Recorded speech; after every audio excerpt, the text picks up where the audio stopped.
Good morning. Welcome to our annual day celebration. As you know that every year we try to do something new and different. So we the children of class 3 have taken up a very famous art form of India, Madhubani art, for our presentation. During preparing this project, we have learned lots of things.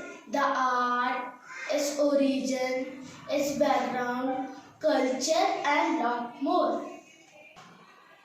Madhubani art is a style of painting practiced in Mithila region of India.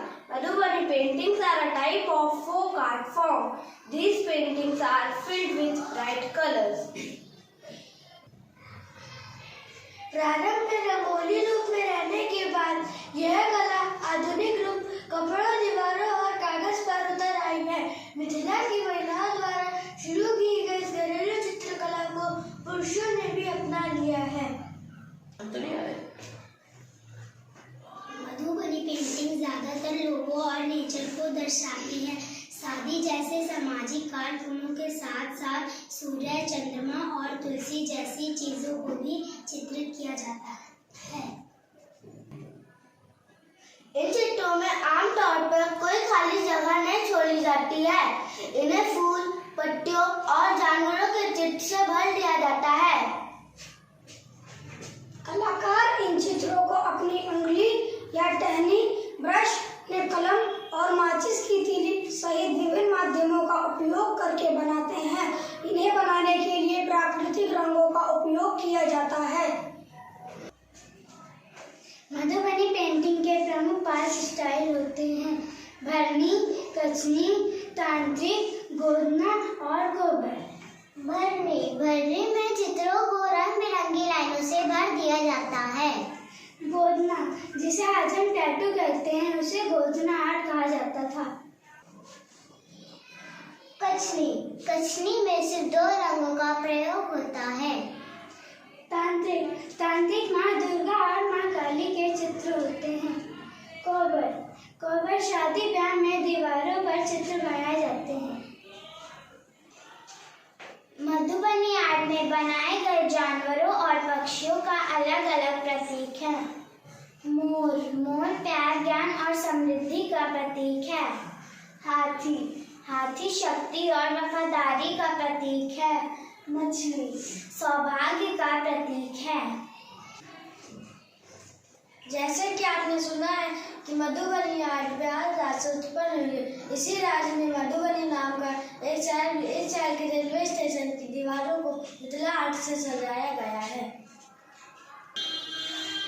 इस कला को बढ़ावा देने के लिए बिहार सरकार ने अपने राज्य से कई ट्रेन चलने वाली मधुबनी आर्ट के चित्र बना दिए हैं, जैसा कि आप इन चित्र में देख ही सकते हैं।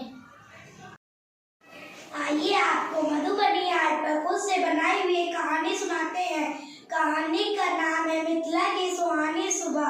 ये चित्र जो आप देख रहे हैं हम लोगों ने मिलकर बनाया है।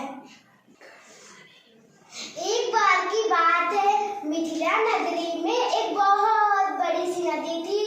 जब वहाँ पर सूरज निकलता था तब वो नदी चमक उठती थी और वहाँ का वातावरण भी चमक उठता था। उस नदी का पानी इतना मीठा और ठंडा था कि रोज औरतें वहाँ पर पानी भरने आती थी। उनके साथ कुछ बच्चे भी चले आते थे। वो मैदान में खेलते थे। उसी मैदान में बड़ा सा पेड़ लगा था। उस पेड़ में सुंदर सुंदर फूल लगे थे और रंग बिरंगे पक्षी आकर बैठते थे। कुछ लोग नाव में सवार वहां पर पहुंचे। उन्होंने उन महिलाओं से पूछा, क्या हमें खाने के लिए खाना और रहने के लिए थोड़ा सा स्थान मिल सकता है? तो वह औरतें उन्हें अपने घर ले गईं। रास्ते में उन्हें बहुत बड़ा पेड़ दिखा। पेड़ के नीचे कुछ लड़कियां खेल रही थी। एक शैतान लड़का पेड़ के ऊपर चढ़ के फल तोड़ के नीचे गिरा रहा था। यह देखकर उन यात्रियों को बहुत मजा आया। कुछ दूर चलने के बाद उन्होंने एक बहुत बड़ा सा कुआं देखा। वहाँ पर कुछ औरतें औरतें पानी भर रही थी। वहीं पर एक बहुत सुंदर मोर नाच रहा था। यह देखकर उन लोगों को बहुत अच्छा लगा। कुछ दूर चलने के बाद उन्होंने एक बहुत बड़ा सा कुआं देखा। वहां पर कुछ औरतें पानी भर रही थी। वहीं पर एक बहुत सुंदर मोर नाच रहा था। यह दृश्य देखकर उन लोगों को बहुत अच्छा लगा।